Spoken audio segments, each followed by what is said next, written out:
As we await the Senate's passage of Nigeria's tax reform bills, our discussion today will focus on the implications of these reforms on Nigeria's economy and citizens. Joining me is Dr. Ochineyi Dominic, Senior Taxation Law Lecturer, Bingham University, Karu, Nasarawa State. Is also the Secretary, Tax Reform Committee, Tax Lawyers and Advisors Forum. You're welcome to Business Express. Yeah, thank you very much, Musa. Thank you for seeing you today again. Yeah. Well, to begin the conversation, how will this so much anticipated tax reform bills impact government revenue and reduce Nigeria's dependence on borrowing? Yeah, thank you very much. Personally, as a tax practitioner, I'm very happy that the House of Representatives in Nigeria had passed the tax reform bills, and those bills that were passed, they were passed in group. We had a bill that came from the presidency, and then they were all executive bills. These bills came in October 2024, and then I was thinking that this would take a lot of time before it is passed. The House of Representatives went through all of that, and we're happy that on Thursday last week, that's 20th of March, the bill was passed, and all the necessary harmonization have been done. The necessary processes that every bill should go through, they went through all of that, and it's been passed.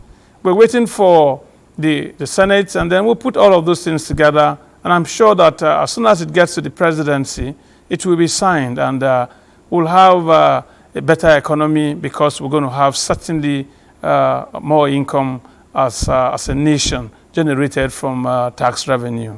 I'm happy about the passage of that bill. One of those very important things that the National Assembly, particularly the House of Rep, have done for the nation.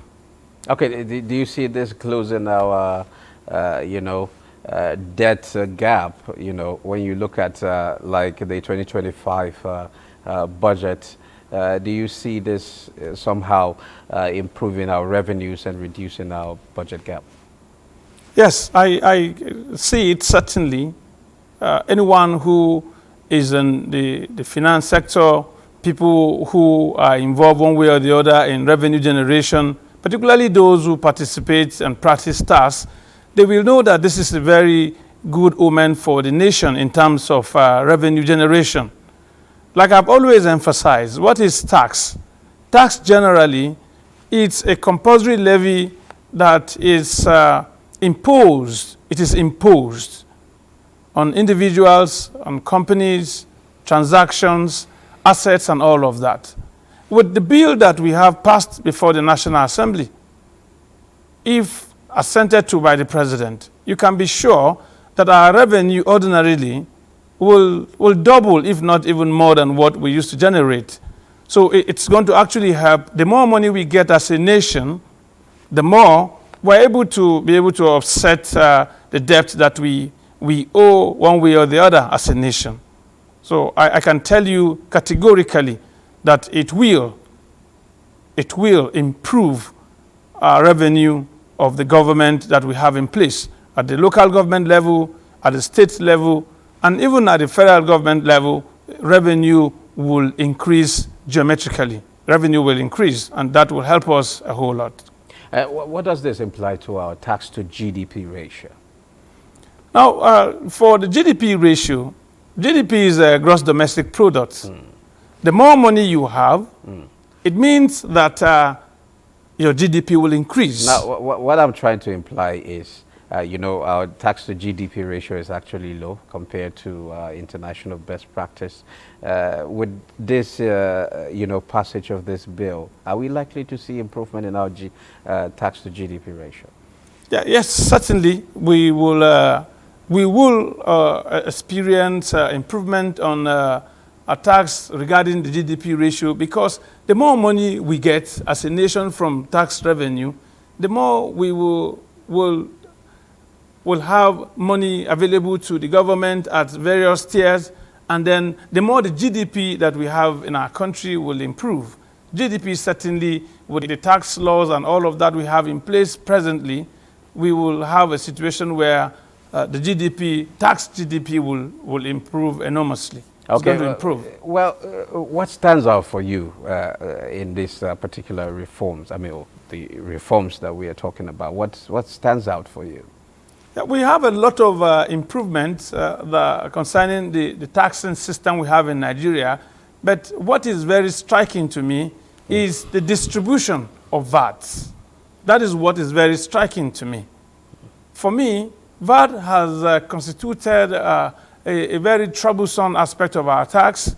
And from what we initially we have in the bill that were looked at initially from the beginning, before the passage of the bill, where the proposal was for VAT to be 15%. There was a lot of disagreement, a lot of acrimony here and there, but I'm happy that today the 7.5% VAT rate was retained. And then the issue of distribution of this VAT at the end of the day, if you look at how it is placed in the new bill that we have before the National Assembly, waiting for assent from the presidency, the distribution is what is fantastic concerning that. If you look at the distribution, about 50% is going to be distributed equally. And that is very, very good for all of the states we have in the Federation, including the Federal Capital Territory. 50% is distributed equally, 20% go into about 20% will go into how much was generated. After distributing equally from the 50%. Derivation? Are we talking about derivation? Yeah, we're talking of derivation, and then 30% is going to be on consumption. Okay. Okay. The bill tried to look at the entire process in such a way that it will be done in a manner that it will improve every aspect of what we do. The bill does not initially, the fears of a lot of people concerning that bill regarding VAT was that But really, do you think this can possibly help us achieve our fiscal objectives when, you know, the House now decided to not to go with the increase to 15% from 7.5%? Do you think this will actually help us achieve our fiscal objectives? It will. It will help us achieve our fiscal objectives, because I understand that assuming the 15% was retained, it's going to be difficult for a lot of people to pay. I prefer a situation where the tax, it's not too low, the tax is not too high, you have more people pay. Instead of allowing people to go into tax evasion, and sometimes they even have to go into tax management, that is tax avoidance. With the 7.5%, it's okay for a lot of business people, for all taxpayers. You will observe, possibly in the next quarter, that a lot of people who were not part of payment of VAT initially will key into it, because it's not too high, it's not too low.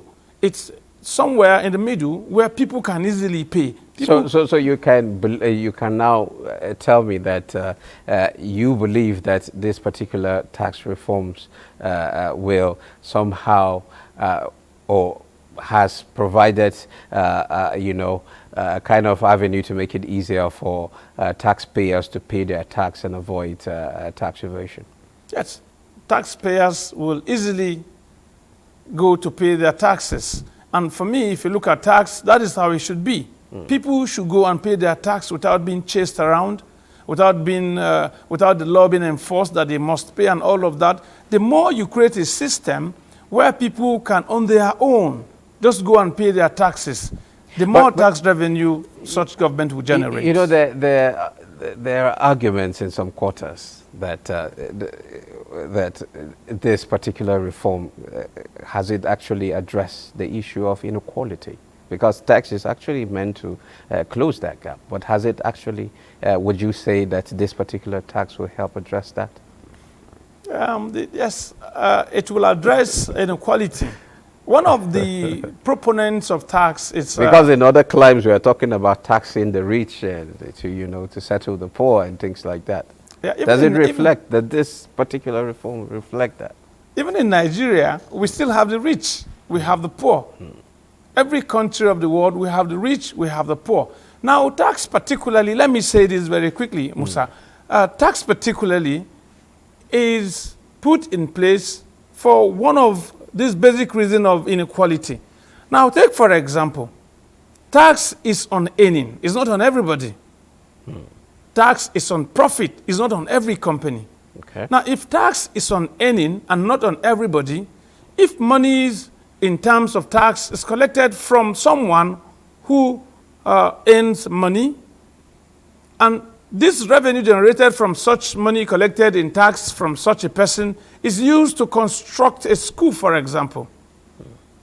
And then you have another taxpayer who, because he is unable to earn any money and could not pay any tax, you cannot prevent such a person from attending such schools that are built from taxpayers' money. For me, if I'm able to attend a school, not because I participated in payment of any form of tax and the rest of them, but it was collected from elsewhere, school is built, and I or possibly my children are able to attend that school, it closes the gap regarding inequality. Okay. That's for me. Okay. So it resolved the issue of inequality in Nigeria. Okay, but well, we've not actually talked about how this particular implementation of this might likely lead to unintended consequences and how we intend to address this. Do you see any unintended consequences happening with this particular reforms? Certainly, there are consequences in terms of infrastructure, in terms of change, in terms of adaptability. There are going to be consequences. But you can trust me that with time, all of this, particularly the infrastructure, is going to be settled. It's not going to be smooth because it's a change. Change is not very easy anywhere in the world.